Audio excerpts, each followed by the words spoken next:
বাবা, বাবা উঠো। শরীরটা ভালো না। তোমাকে নিয়ে আমার সংসারের ভিতরে অশান্তি হচ্ছে। আমার বউ বাচ্চা প্রতিদিন আমার সাথে ঝগড়া করে। শুনো, অত কথা বলতে পারবো না। আমি বৃদ্ধাশ্রমে টাকা দিয়ে আসছি, চলো তোমাকে বৃদ্ধাশ্রমে দিয়ে আসবো। চলো চলো চলো চলো, তোমাকে বৃদ্ধা, আমি আর পারতেছি না।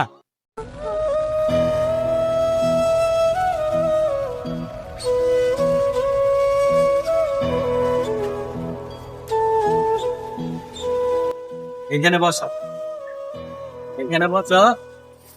বৃদ্ধাশ্রমের লোকে ফোন দিচ্ছি, তারা চলে আসছে।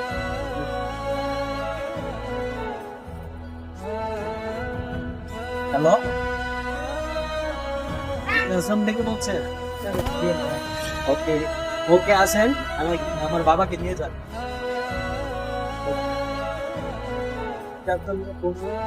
তারা আসতেছে, আইসা তোমাকে নিয়ে যান। একটু বসো।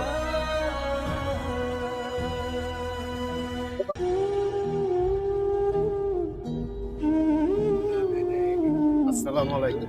ওয়ালাইকুম আসসালাম। স্যার, এই যে আমার বাবাকে, বাবাকে আপনি নিয়ে যান বৃদ্ধাশ্রমে। আপনাকে তো টাকা টাকা সব দেওয়া হয়ে গেছে, এখন আমার বাবাকে নিয়ে যান। চলেন স্যার। আরে দাঁড়ান, আপনি উনাকে স্যার বলতেছেন কেন? স্যার বলতেছি কেন, আজ থেকে 20 বছর আগে রাস্তার কিনারে আপনারে উনি কুড়ায় নিয়ে গেছে। 20 বছর আগে রাস্তা যখন পড়ে ছিলেন, কেউ আপনাকে দেখার ছিল না। উনি নিয়ে ওনার ছেলের মতো আপনাকে মানুষ করছে। আর আজকে 20 বছর পর আপনি ওনাকে বৃদ্ধাশ্রমে দিয়ে দিতেছেন। এই জন্য বলছি স্যার, চলো।